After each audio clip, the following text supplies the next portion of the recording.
इस कहानी की शुरुआत होती है एक खूबसूरत मगर डरावनी सी हवेली से, जहाँ हर तरफ अंधेरा था। यहीं हमें एक औरत दिखाई जाती है जो काफी डरी सहमी कमरे में एक जगह खड़ी हुई थी। उसे कोई खाना देने के लिए उस कमरे में आता है और जैसे ही दरवाजा खुलता है वो औरत वहाँ से भाग जाती है। सब लोगों को उसके भागने का पता चल चुका था, तो वो वहाँ से नहीं भाग पाती, इसीलिए वो लोहे का एक तार लेकर अपने गले में बांधती है। हाथ में एक मूर्ति लेती है ताकि वजन ज्यादा हो और अगले ही पल कूदकर अपनी जान ले लेती है। मरने से पहले वो एक लफ्ज बार बार कह रही थी कि इस सब का खात्मा मेरे साथ हो रहा है, लेकिन मेरी नस्ल का कोई और तुम्हें ना मिल जाए। फिर अब कहानी आती है काफी साल आगे। यहाँ हम देखते हैं एक लड़की ईवी को, जो वैसे तो एक आर्टिस्ट है लेकिन काफी मेहनत करती है और अभी वो एक वेट्रेस का काम कर रही है। उसकी एक काफी अच्छी दोस्त भी थी, दोनों ही काफी मेहनत कर रही थी अपने अच्छे वक्त के लिए। यहाँ उसकी दोस्त उसे डीएनए टेस्ट देती है, जिसकी मदद से किसी के भी फैमिली मेंबर को ढूंढा जा सकता था। ये काम दरअसल एक कंपनी कर रही थी उन लोगों के लिए जिनका इस दुनिया में कोई नहीं होता।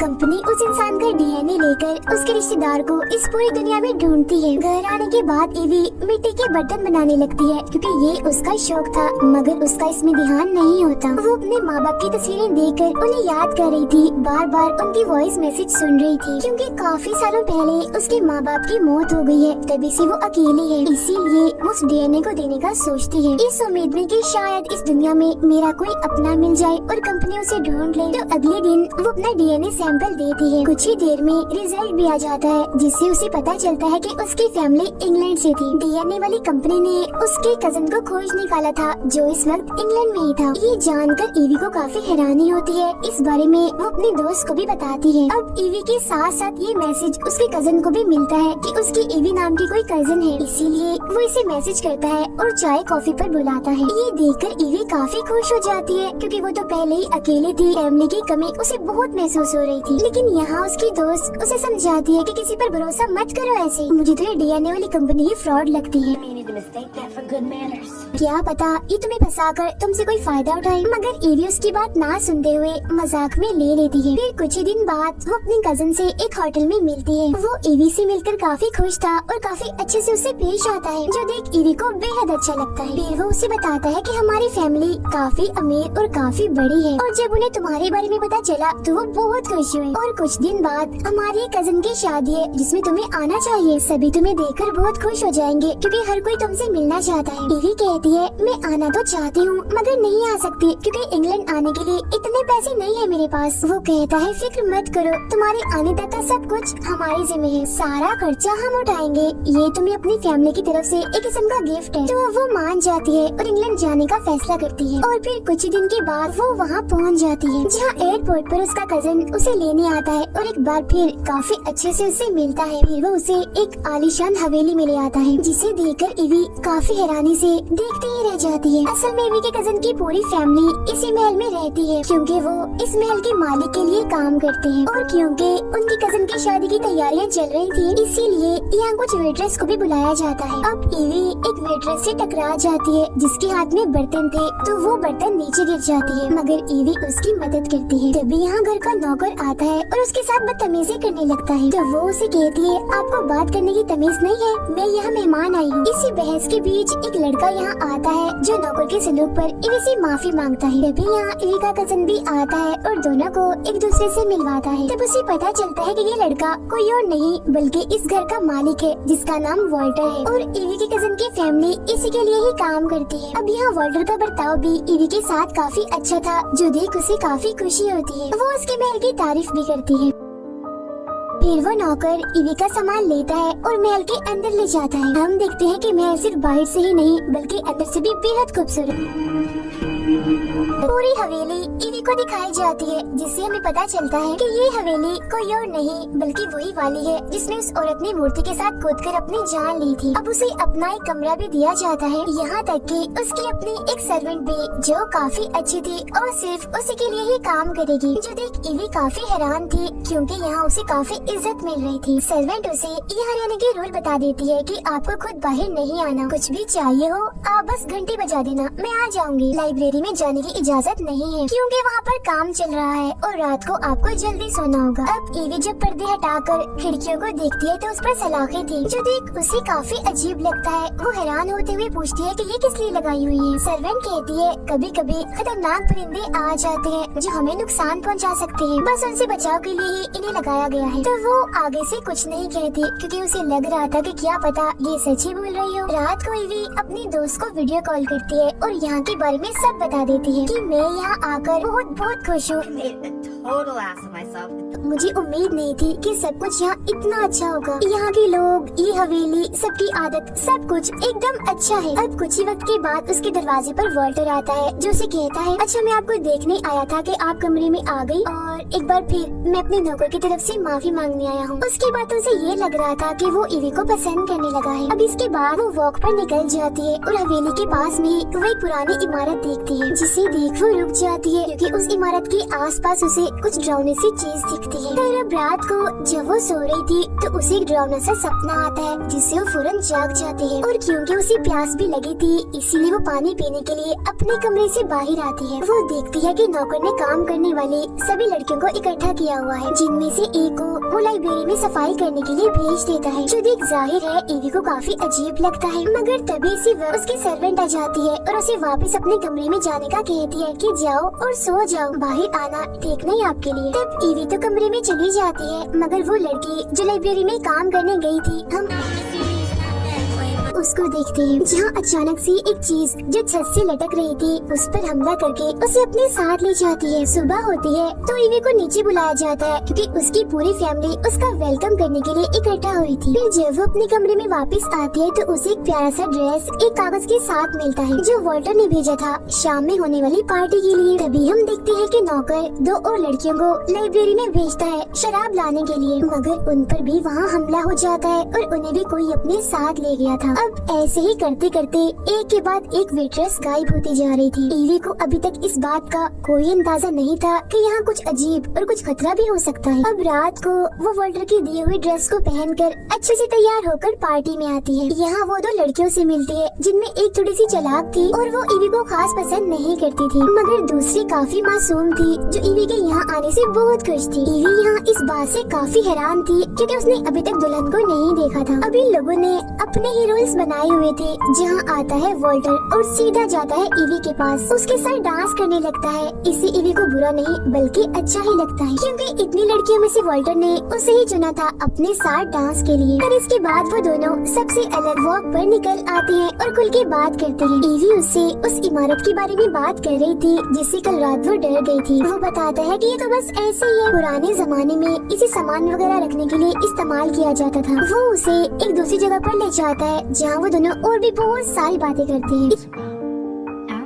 इसके बाद ईवी जब अपने कमरे में सो रही थी तो तभी वो किसी चीज से डर जाती है, इसीलिए वो फौरन ही बेड के नीचे छुप जाती है और साथ साथ वो चिल्ला भी रही थी। तब उसकी आवाजें सुनकर वॉल्टर उसके पास आता है, उसे संभालता है और पूरे कमरे को चेक करता है मगर वहाँ कुछ भी नहीं था। आखिर में वो उसे समझाता है कि जरूर तुमने कोई बुरा सपना देखा होगा, यहाँ पर तो कुछ भी नहीं है।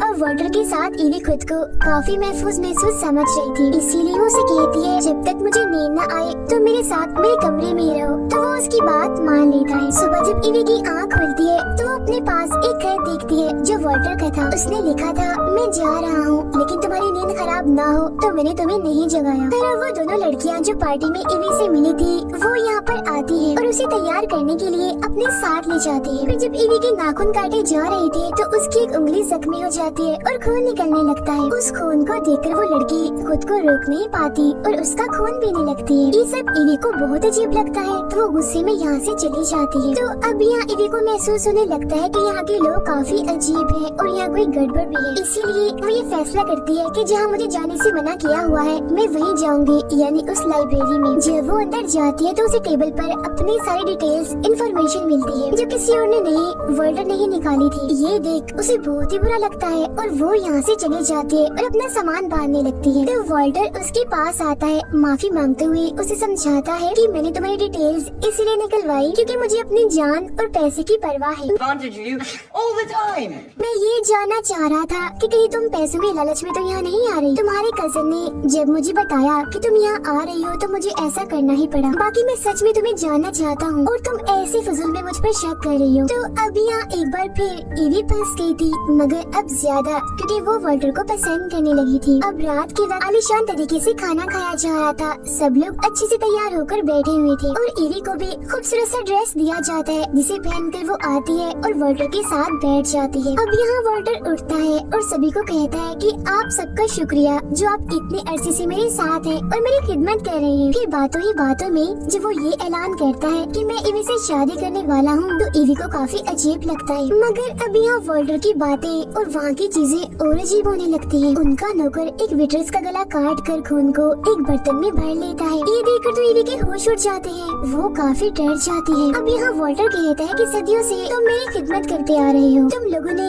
मुझे 3 बीवियाँ देनी थी, जिनमें से 2 तो मेरे पास हैं और तीसरी ईवी के साथ शादी करने से पूरी हो जाएंगी। और हम सब जानते ही हैं कि 3 नंबर बहुत ही खास और ताकतवर होता है, जिससे मैं और भी ताकतवर हो जाऊंगा और बदले में तुम लोगों को मिलेगा पैसा, रुतबा, ताकत, इसके अलावा और भी बहुत कुछ। अब यहाँ ईवी सब कुछ समझ तो गई थी, मगर अब काफी देर हो चुकी थी। असल में वॉल्टर एक वेम्पायर था, मतलब लोगों का खून पीने वाला, और क्योंकि वो कभी भी नहीं मर सकता था, इसीलिए सदियों से वो जिंदा था और ये सारे लोग उसकी सेवा कर रहे थे। वॉल्टर की पहली बीवी वो चालाक लड़की थी और दूसरी मासूम वाली, और क्योंकि वो दोनों भी वेम्पायर्स थी, इसीलिए वो सालों से वॉल्टर के साथ रह रही थी। तीसरी उसकी बीवी थी ईवी की दादी, जिसने शुरुआत में कूद कर अपनी जान ले ली थी। अब वॉल्टर ऐसे ही आम लड़कियों से शादी नहीं कर सकता था, उसे शादी करने के लिए ऐसी लड़की चाहिए थी जिसका खून खास हो। अब उसकी दादी का खून खास था, तो उसने तीसरी शादी उनसे की, मगर उन्होंने अपनी जान ले ली। तो अब वो ईवी के साथ शादी करना चाहता है, क्योंकि उसका खून भी तो खास था अपनी दादी की वजह से। अब ईवी वहाँ से भागने की कोशिश करती है, मगर नहीं भाग पाती। वॉल्टर उसे कहता है समझने की कोशिश करो और जरा सोचो कि मैं तुम्हें क्या कुछ दे सकता हूँ। तुम इमोर्टल यानी अमर हो जाओगी मेरी तरह और कभी भी नहीं मरोगी, और तो और तुम्हारे अंदर 100 मर्दों जितनी ताकत आ जाएगी और कभी भी बीमार नहीं पड़ोगी। तुम्हारे पास ऐश वाली जिंदगी की हर चीज होगी, जैसे दौलत, ताकत। फिर अब ईवी को पकड़कर तह खाने में बंद कर दिया जाता है, जिसके साथ वॉल्टर की दोनों बीवियाँ यानी वो चालाक और मासूम लड़कियाँ भी आती हैं। अब यहाँ वॉल्टर और उसकी दोनों बीवियाँ ही वेम्पायर्स थी, बाकी सब इंसान थे, और वो इनकी सेवा कुछ यूँ भी करते थे कि इनके पीने के लिए खून लाते थे, क्योंकि यही वेम्पायर्स का खाना होता है। वॉल्टर की दोनों वेम्पायर बीवियाँ ईवी को समझाती है कि हम भी इस सब से गुजर चुकी हैं। एक बार जब वॉल्टर तुम्हें अपना खून पीने के लिए देगा, तो तुम बहुत ताकतवर महसूस करोगी। तुम इतनी खुश होगी कि अपनी पिछली जिंदगी ही भूल जाओगी, और वक्त के साथ साथ फिर तुम वेम्पायर वाली जिंदगी की आदी हो जाओगी।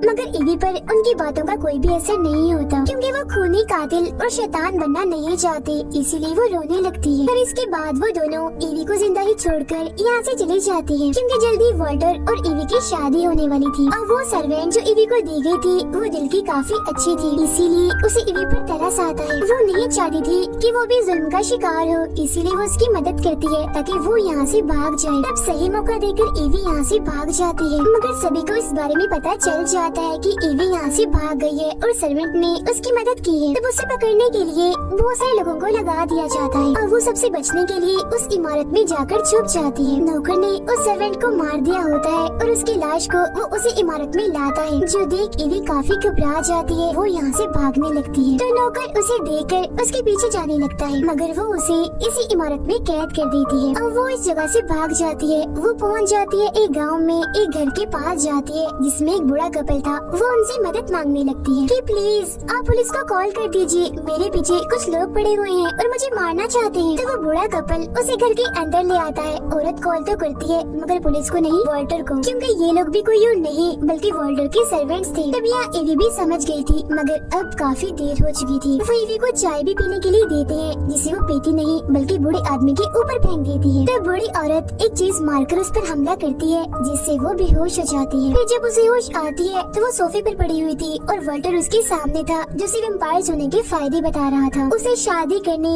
वेम्पायर बनने के लिए उकसा रहा था। पास में ही एक लड़की भी पड़ी हुई थी, जिसका वो खून भी पी रहा था।